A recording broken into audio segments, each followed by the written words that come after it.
condición denominada artritis. Finalizaremos con un resumen de todo lo que vimos, así que comencemos con esta visión general. Todos los movimientos serán discutidos en relación a la posición anatómica que puedes ver aquí en la pantalla.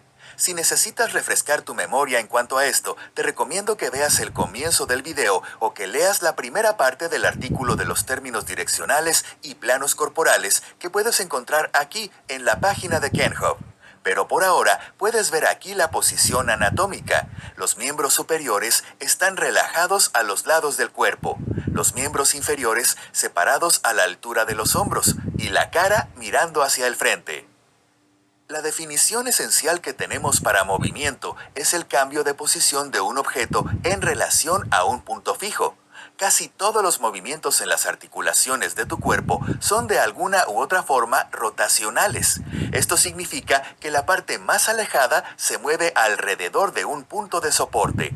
Este punto es llamado centro de rotación o fulcro. En el cuerpo, este es generalmente un punto dentro de la articulación. Sin embargo, cuando hablamos de articulaciones, el término eje puede proporcionar una descripción más adecuada para el centro de rotación. Mientras que el fulcro es un punto, el eje es una línea recta alrededor de la cual acontecen los movimientos rotacionales. Cada movimiento específico sucede en un plano particular de movimiento, por ejemplo, el plano sagital o el plano coronal. Puedes ver aquí un diagrama esquemático de una articulación esferoidea. La parte gris es la parte esférica fija.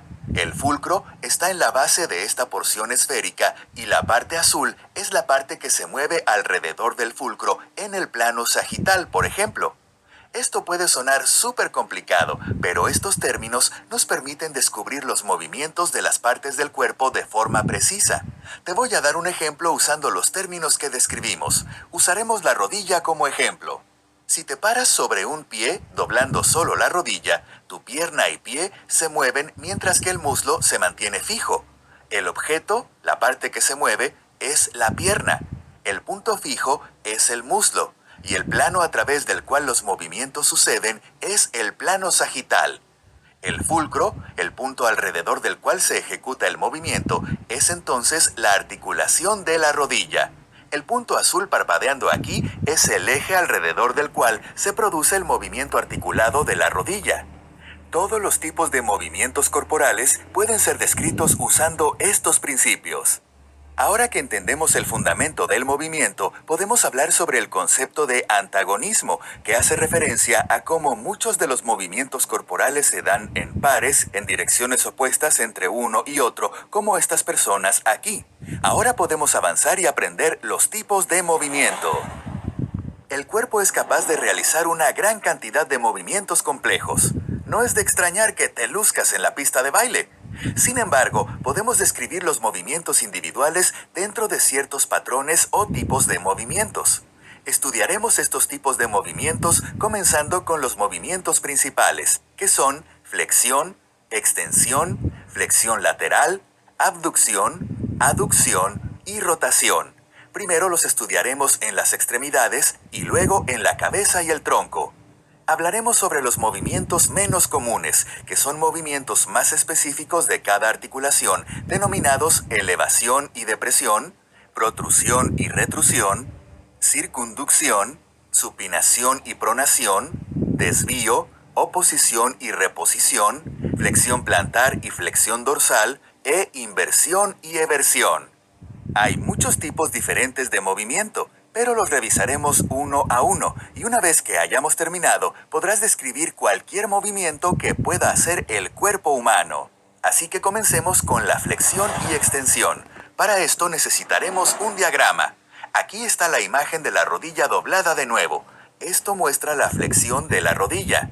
Las palabras flexión y extensión están separadas por una barra inclinada, lo que significa que son movimientos antagonistas. Estos movimientos se oponen entre sí. Flexión es el movimiento del objeto en una dirección y extensión es el movimiento del objeto en la dirección opuesta. Ambos movimientos suceden en el plano sagital. Este es el plano sagital, justo aquí resaltado en verde. es el plano vertical que cruza al cuerpo de adelante hacia atrás, cortándolo exactamente a la mitad, como lo puedes ver en esta imagen. Regresemos a la rodilla para dar una definición correcta a cada término. La flexión es un movimiento que disminuye el ángulo de la articulación en el plano sagital. Cuando la rodilla se dobla, el ángulo en su articulación, que es este ángulo en la parte posterior de la rodilla, disminuye de 180 grados a 90 grados en esta imagen, aunque puede ir más allá. Por otro lado, tenemos la extensión que aumenta el ángulo de la articulación en el plano sagital. Este ángulo detrás de la rodilla aumenta y en este caso, por ejemplo, va desde más o menos 135 grados hasta 180. La flexión/extensión se realiza en el plano sagital y siempre describiremos el movimiento como si el resto del cuerpo estuviese en posición anatómica. En otras palabras, si rotamos nuestro miembro inferior de tal manera que nuestras rodillas apunten hacia afuera y luego doblamos la rodilla, aún así lo llamaremos flexión. Las articulaciones capaces de flexionarse y de extenderse pueden ser simples o compuestas. La diferencia entre ellas es que las articulaciones compuestas suelen ser capaces de más de un tipo de movimiento. Las articulaciones de tipo gínglimo no pueden moverse en ninguna dirección que no sea el plano sagital. Ejemplos de gínglimos son las rodillas, los codos y las articulaciones interfalángicas de las manos y los pies. Las articulaciones interfalángicas son las articulaciones que conforman los dedos de las manos y los pies, sin incluir las articulaciones en la base de cada dedo, las cuales son capaces de un movimiento adicional que estudiaremos después. Esta es una lista de articulaciones simples.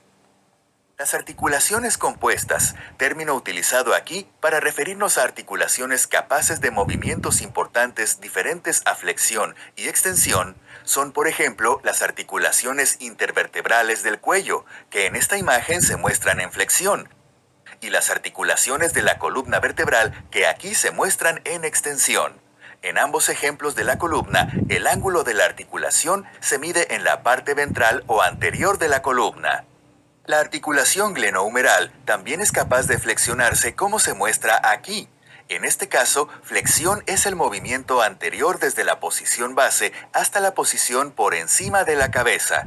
El punto final de la extensión del hombro es más limitado como se ve aquí. Puedes intentar esto tú mismo. La historia es similar en la articulación coxofemoral. Otras articulaciones capaces de realizar flexoextensión incluyen las articulaciones metacarpofalángicas resaltadas aquí. Estas son las articulaciones en la base de cada dedo. Son comúnmente conocidas como nudillos. Las otras articulaciones son las articulaciones metatarsofalángicas, articulaciones del pie que están en la base de cada dedo. Esas son todas las articulaciones capaces de realizar flexión y extensión. Ahora vamos a discutir un movimiento similar que es conocido como flexión lateral. Es hora de una imagen. Aquí tenemos el plano coronal resaltado en verde. El plano coronal es el plano vertical que cruza al cuerpo de derecha a izquierda, y la flexión lateral es una disminución en el ángulo de la articulación de una estructura de la línea media del cuerpo en el plano coronal. Esta imagen muestra la flexión lateral en la columna lumbar, y así como flexión y extensión donde cada término da la dirección automáticamente, debemos dar una dirección a la flexión lateral. Por ejemplo, flexión lateral derecha. La dirección siempre es desde la perspectiva de la persona que realiza el movimiento, y este es el lado donde el ángulo de articulación disminuye, que es en este lado.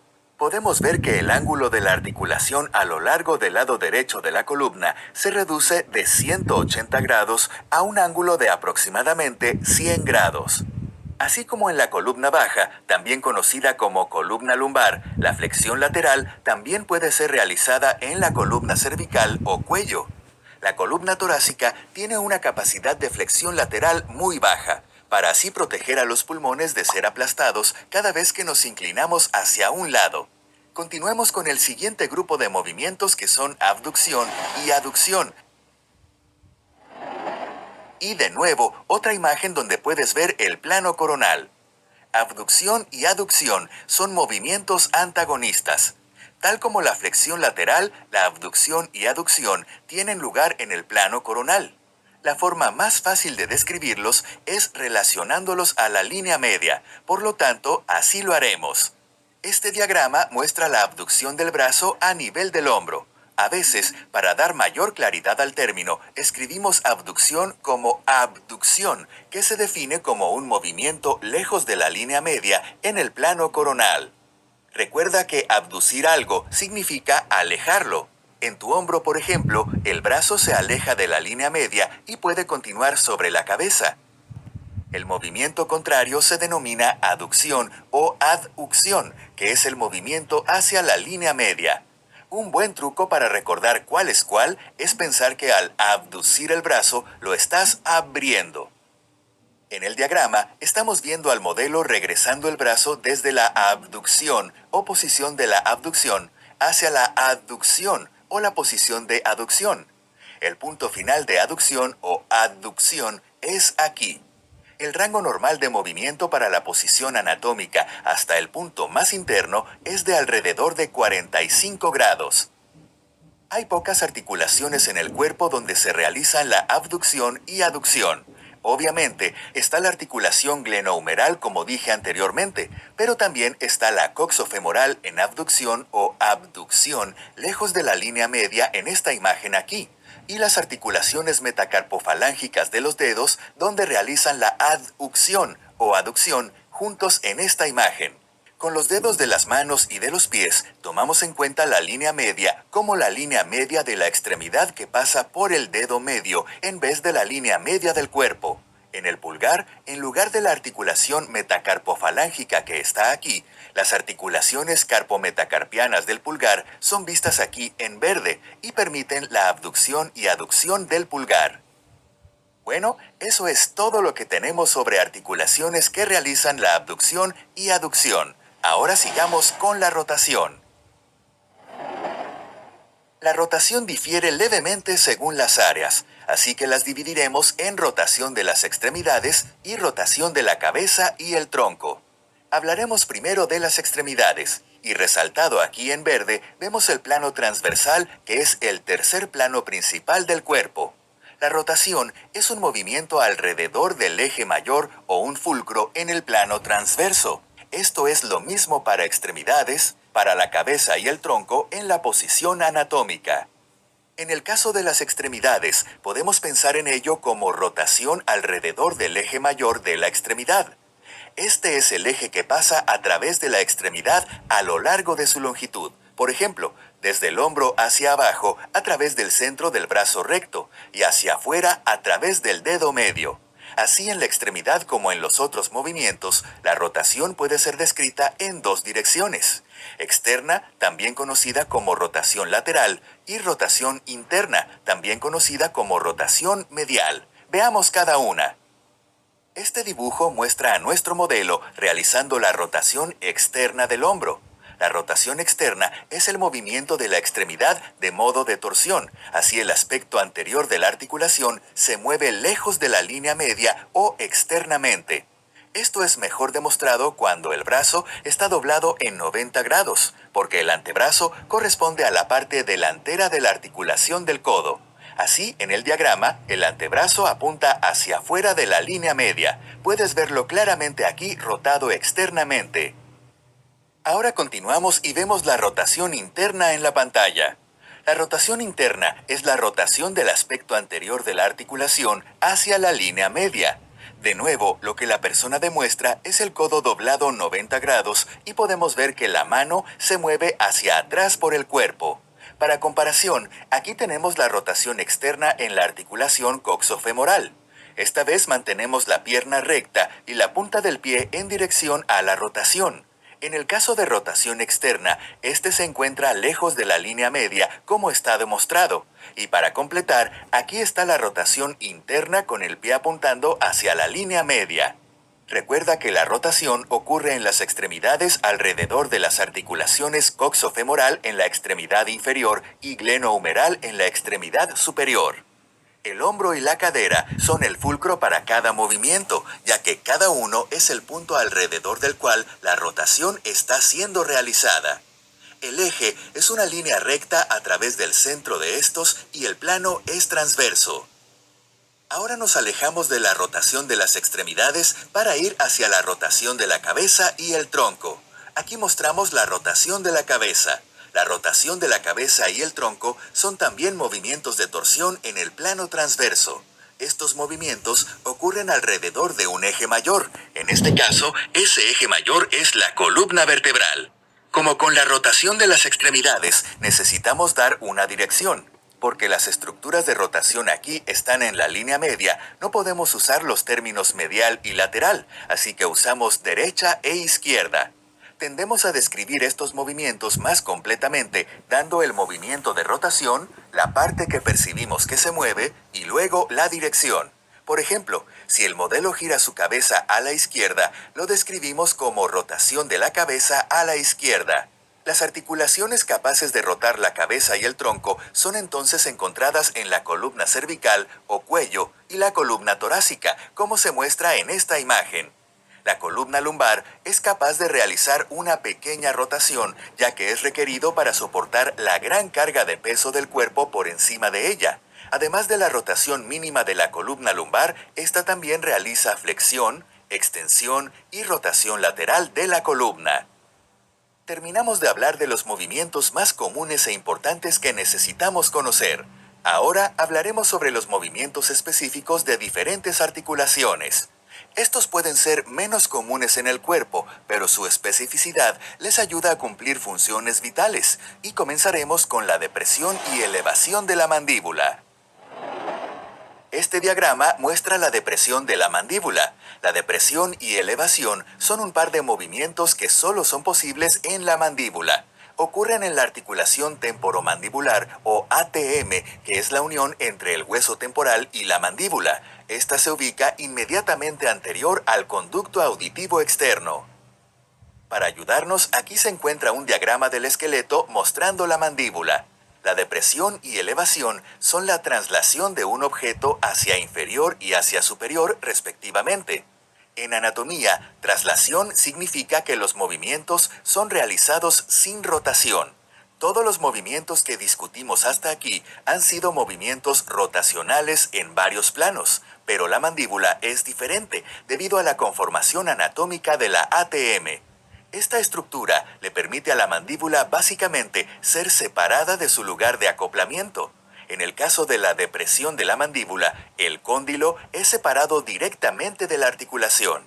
Te estarás preguntando, ¿pero cuál es la función de todo esto?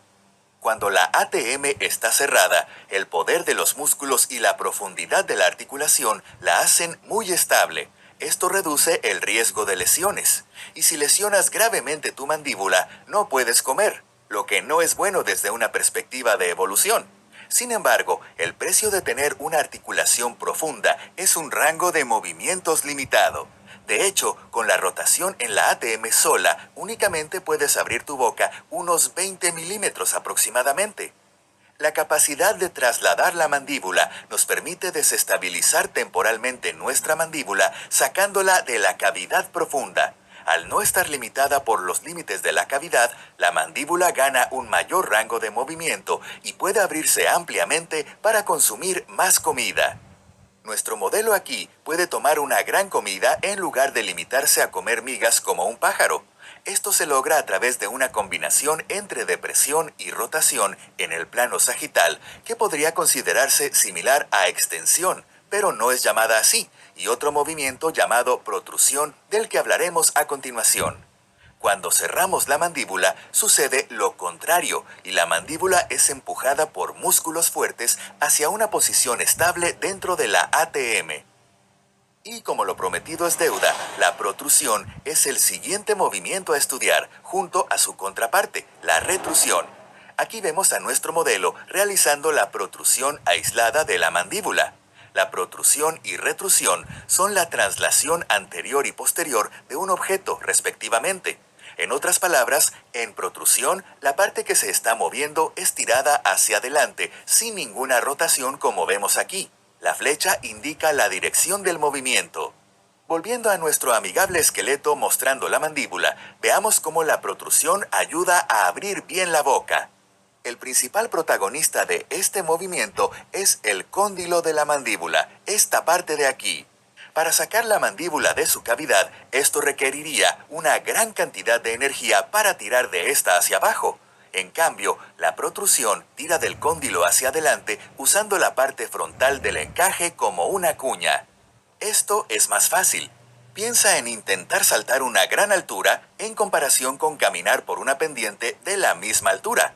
El cóndilo termina anterior a su posición de reposo por aquí. Ahora, la mandíbula está libre para girar y abrirse más. Podemos ver ahora la retrusión mostrada aquí. El cóndilo de la mandíbula es arrastrado hacia atrás. También puedes escuchar los términos protracción y retracción. Esto no es lo mismo que protrusión y retrusión, pero algunas veces son equivocadamente usados de forma indistinta. Protracción y retracción significa protrusión y retrusión más el movimiento lateral. Una vaca rumiando es un buen ejemplo de protracción y retracción. Alejándonos de la mandíbula, continuemos más abajo en el cuerpo con el siguiente movimiento especial, que es conocido como circunducción. Aquí tenemos la circunducción de la extremidad superior. Esta es mejor definida como la extremidad superior realizando un movimiento cónico desde un punto en la articulación glenohumeral con el punto del cono aquí. Se manifiesta en tiempo real como dibujar un círculo con la extremidad. Este es un movimiento compuesto. Con esto me refiero que es una interacción compleja de otros movimientos. En el hombro se realiza mediante un número casi infinito de cambios diminutos en flexión, extensión, abducción y aducción. La articulación glenohumeral no es la única articulación capaz de realizar la circunducción. Las otras articulaciones capaces de realizar este movimiento son las articulaciones coxofemorales, los dedos y por supuesto los pulgares. ¿Para qué necesitamos este movimiento? Bueno, este permite una amplia gama de movimientos, lo que significa que podemos interactuar con el mundo alrededor en una forma más fluida. A su vez, nos permite manipular líquidos, entre otras cosas. Como ejemplo moderno, mezclar se vuelve mucho más difícil usando solo la flexión y la extensión, pero no intenten esto en casa. Hacia los antebrazos encontramos un par de movimientos llamados supinación y pronación. Aquí hay una vista del antebrazo moviéndose en supinación. Este movimiento es específico del antebrazo. Existen dos articulaciones involucradas en este movimiento, las articulaciones radioulnares proximal y distal. La proximal se encuentra aproximadamente aquí y la distal aquí en la muñeca. La supinación y pronación son el acto de llevar la palma de la mano a posición supina o prona respectivamente. Para esto es importante recordar que en la posición anatómica las palmas están mirando hacia el frente, así que cuando el modelo descansa en la posición anatómica, las palmas miran hacia arriba, o en otras palabras, supina. Otra forma fácil de recordar es usando un juego de palabras. ¿A quién no le encantan los juegos de palabras? Si tienes las palmas hacia arriba, como si estuvieras sustentando un plato de sopa, entonces tus manos están supinadas. Como puedes ver, somos bastante creativos en anatomía. Continuemos y aquí giramos la flecha para demostrar que la pronación es exactamente lo contrario. Para que este movimiento sea realizado, el radio es tirado hacia arriba y al lado medial de la ulna en el extremo distal, mientras permanece lateral al extremo proximal de la ulna. La habilidad de torcer el antebrazo de esta forma nos da mucha más destreza en nuestras manos, permitiéndonos así enroscar una bombilla o girar espaguetis alrededor del tenedor. Creo que eso es bueno para quien ama la pasta. Ahora, descendiendo hacia la articulación radiocarpiana, tenemos un movimiento especial conocido como desviación. En este esqueleto, visto desde el aspecto anterior, tenemos a la ulna resaltada en cada brazo. El esqueleto está en la posición anatómica. Es importante recordar de qué lado está la ulna y de qué lado está el radio. Es la articulación radiocarpiana. Hacemos esto porque la mano puede estar en varias posiciones diferentes cuando está siendo examinada. Como podemos identificar aquí, la ulna está del lado del meñique. Esto es medial en la posición anatómica, y el radio es el lado del pulgar, el primer dedo, y se encuentra lateral en la posición anatómica. Ahora veremos la desviación ulnar, algunas veces llamada flexión ulnar. Desviación es el término más apropiado ya que este movimiento involucra varios huesos, por lo tanto, múltiples articulaciones en la muñeca están en contraposición a la flexión de una sola articulación. Los huesos involucrados son los huesos carpianos, el radio y la ulna. La desviación ulnar es una reducción del ángulo entre la línea recta a través de la mano y el lado ulnar del antebrazo. El movimiento de desviación en la articulación radiocarpiana se realiza en el plano coronal hacia la línea media, por lo tanto es más similar a la aducción, adducción. La dirección opuesta es entonces la desviación radial demostrada aquí. Esta vez el ángulo reducido entre una línea recta a través de la mano y el radio de la articulación radiocarpiana, o sea, abducción. Recuerda que la articulación radiocarpiana es la única capaz de realizar la desviación. Este puede ocurrir en otras articulaciones como los nudillos, pero solo cuando tienen alguna enfermedad. En otras palabras, cuando algo está yendo mal. El último movimiento específico relacionado al miembro superior es uno del que hablamos mucho en referencia a la evolución, la oposición y reposición. Estamos hablando del pulgar oponible. Aquí podemos ver este movimiento. La oposición del pulgar es un movimiento compuesto que lleva al pulgar a través de la palma de la mano para presionar sobre otro dedo. Esto nos permite generar un agarre potente, mientras que también proporciona destreza al permitir un agarre preciso. Una combinación de aducción, abducción y flexión permite llevar los dedos hacia el pulgar para generar agarre. A través de la evolución, esto nos ha permitido sostenernos de los árboles, sujetar lanzas y crear herramientas con una precisión delicada y a la vez firme. La primera articulación carpometacarpiana, resaltada en este diagrama, hace este movimiento posible.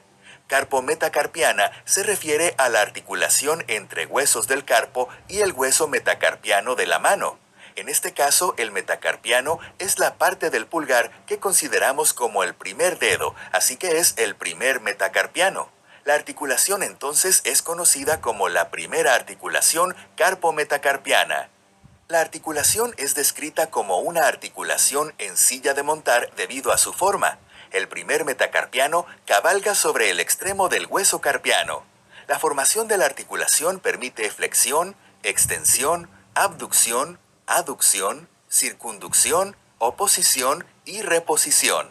Esta imagen muestra el movimiento inverso a la oposición llamado reposición. Podemos ver que los extremos del pulgar vuelven a su posición normal de reposo junto al dedo índice en el lado radial de la mano. Esos son todos los movimientos completos de las extremidades superiores. Entonces ahora podemos continuar hacia los miembros inferiores. Bajemos por el miembro inferior hasta la articulación talocrural o tobillo y hablemos de plantiflexión y dorsiflexión. En esta articulación, así como la radiocarpiana, existen múltiples huesos y articulaciones dentro. Tenemos dos pares únicos de movimientos: plantiflexión / dorsiflexión e inversión / eversión. Hablaremos de los primeros a continuación. Nuestro modelo nos muestra la plantiflexión. Ahora demuestra la dorsiflexión. Estos dos movimientos son antagonistas, a pesar de que los dos tienen flexión en sus nombres. La razón para esto es que el uso de los términos extensión y flexión puede resultar confuso, y sobre todo existen múltiples articulaciones involucradas, así que la mecánica no es tan sencilla como la flexión de una articulación única, como la articulación radiocarpiana. Entonces, ¿hacia dónde es la dorsiflexión o la plantiflexión? La respuesta está en el nombre, si sabemos la terminología del pie. En la plantiflexión, plantar se refiere a la cara plantar o planta del pie. Esto significa que la plantiflexión es un movimiento hacia abajo a través de la cara plantar del pie. Esto se muestra con la flecha en el diagrama. Una forma fácil de recordar esto es que con plantiflexión estás plantando tu pie en la cancha, impulsándote en el suelo para correr. Dorsiflexión es una forma corta de decir flexión dorsal. Dorsal significa que tiene relación con el dorso o espalda, pero en el pie está relacionado con su cara superior o dorso, comúnmente conocido como empeine. La dorsiflexión es el movimiento del pie hacia arriba, en la dirección del dorso o empeine. Prometimos otro par de movimientos únicos en la articulación del tobillo, y estos son la inversión y eversión. La buena noticia es que este también es el último movimiento antes de que termine este tutorial. Lo que ves ahora es la inversión del pie. Es parecido en varios aspectos a la desviación de la articulación radiocarpiana. Los huesos involucrados en este movimiento son los huesos del tarso. La inversión y eversión disminuyen el ángulo de la articulación en el plano coronal. Esto es parecido a la aducción, adducción en el caso de inversión, y abducción, abducción en el caso de eversión. La inversión gira la cara plantar medialmente, esto es hacia la línea media. La eversión mostrada aquí gira la cara plantar lateralmente, en otras palabras, hacia afuera o lejos de la línea media. La inversión y eversión nos permiten movilizarnos sobre terrenos irregulares sin dejar de ser lo suficientemente estables para cambiar rápidamente de velocidad o dirección. Esto es favorable, ya que significa que no nos mordería el gran felino que se nos acerca sigilosamente, o en la actualidad no nos atropellará un automóvil al que no escuchamos venir. Hemos estudiado todos los tipos de movimiento del cuerpo humano. Date una palmada en la espalda y mientras lo haces, intenta descubrir qué movimientos estás usando a modo de prueba rápida.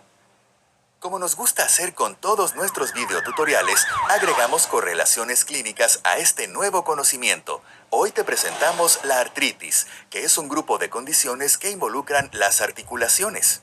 Como ejemplo de artritis, aquí hay un paciente con artritis reumatoide de las manos. Nota la desviación ulnar de los dedos, que es una de las principales características de esta condición.